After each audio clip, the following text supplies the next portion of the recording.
Okay, there Yep. seems to be a little bit of confusion about something.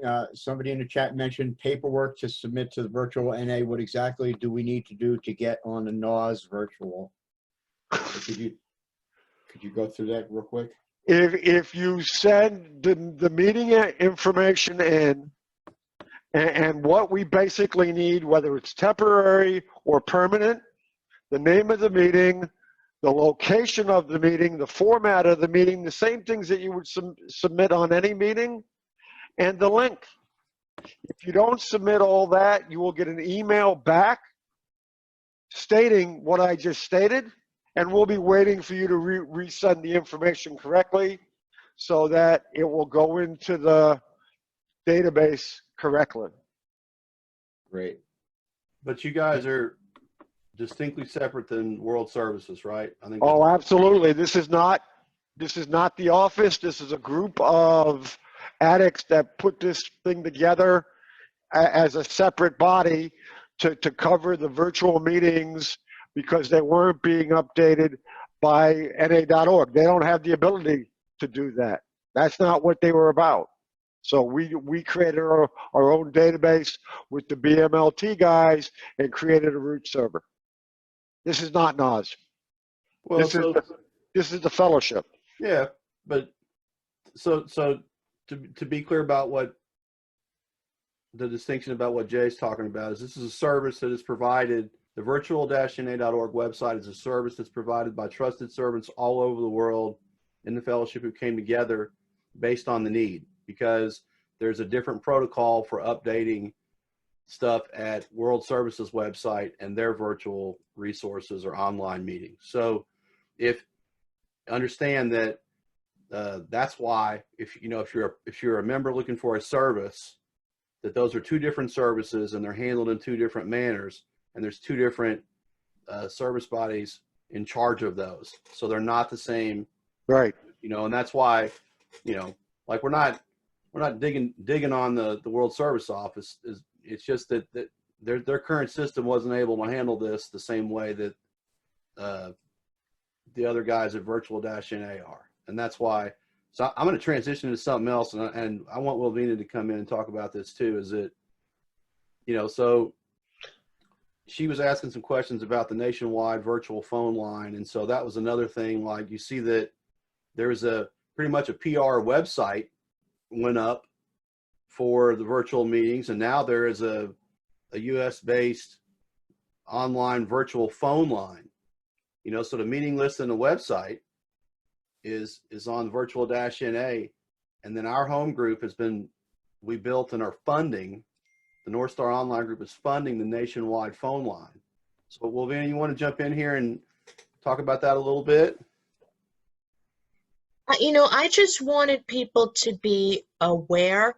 I mean, a national phone line is something that I know CANA has had for several years. We didn't have one in the United States, and so this home group, because of the people that have the capabilities to put that together, I think that at this time especially, it's really important for people to just be aware that it exists, and to kind of post that and share that. So if somebody could put it in the chat, or if somebody could share their screen, and even if there could be a little demonstrator, because I think that what happens is that it will send you a text from any meeting across the United States, and that's just amazing. Like, I mean, the North Star Home Group had created it, and I actually wasn't fully aware of the capabilities until the business meeting that we had yesterday. So I just wanted people to know about that, because it's going to be really, I mean, this is critical, and that areas and so forth that don't have it, I mean, everybody could have access to this in the United States. The link is up in the chat, the phone number. Yeah, and so, yeah, something that I want to kind of touch on this too is, you think about, we've had a lot of discussion about H&I in the last couple of weeks, because it's so familiar to our fellowship, and actually virtual H&I lends really well to the way that we already do things. Well, when you start thinking about virtual public relations, it's a little bit different. You know, there's generally less trusted servants involved. There's a smaller experience level, but the tools needed for virtual public relations, as far as a meeting list, a website, and a phone line, which are the three basic things that almost every service body has. They might not have a website, and some might not have a phone line, or they might share it with their region. But what I'm getting at is, so we have a virtual meeting depository, which is Virtual NA.org, that's attached to a website as well. So we built the phone line with the intention of, all right, you can call, and while you can't speak to a member directly, it will send you meeting information directly to your phone for the next 5 virtual meetings, I think, that are associated with your time zone. So when you call, it goes through the internet, and it understands what time zone you're in automatically, and then it sends you the next 5 meetings with the live links. So this meeting information shit, when they change the passwords, has fucked that all up. Until we get them updated, it pulls directly from virtualna.org. So, you know, something Wolvina wanted me to bring up, but she's right. It's a very inexpensive service, right? I think it's less than 10 cents a call to do it right now. And that's because it sends the text messages with the information embedded. That's really what the fee is. And then it charges by the minute, a fraction of a penny per minute. Now, we had extra money. Our home group was started taking the 7 tradition. All of a sudden we had a couple $100, and we were like, well, what do we want to use this for? And we decided to spend it on the phone line. Now, we didn't know what it was going to cost for certain and how long, but all of a sudden, it costs a lot of money. You know, this month, I think it was, we put $100 on the Twilio account, which is the underlying software and the paid account that does all the routing. That's what you pay for, really, is the routing on the internet. And we anticipate, based on our current volume and who's been using it and how they've been using it, that it costs us about $10 a day. Now, for an entire nation, the United States, $10 a day is nothing. It's nothing. But for a home group of 12 people, that takes in normally about, our donations went way down when other groups got up and running. You know, like we took in $60, I think, last night, but normally we were down in the single digits again.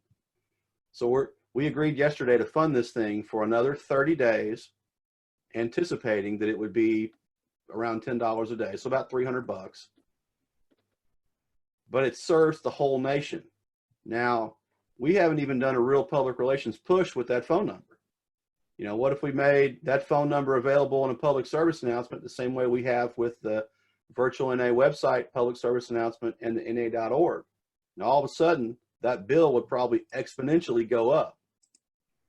I mean, it would probably, I mean, it could triple or quadruple. I mean, but when you think about the service that it provides for people who are getting out of jails and treatment centers,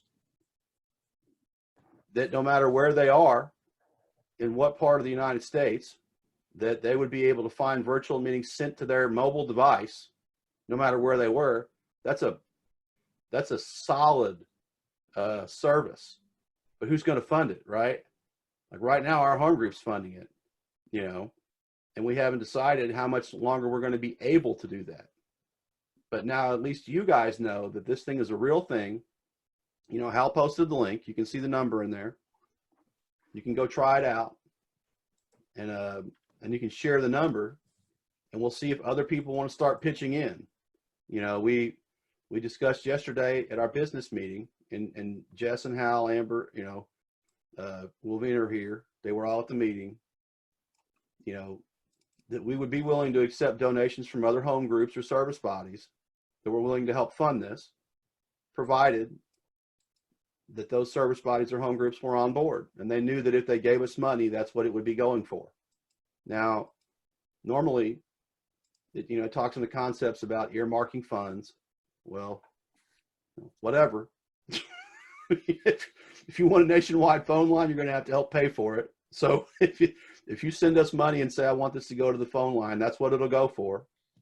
You know, we made a decision yesterday that we're not going to send other donations off to other levels of the service structure until the phone line is stable. So what I mean is if you send us money, we're not just going to send it off to NAWS or our region or our area. We're going to use it to fund the phone line until the group decides otherwise. Now I would Now, think you as a- know, I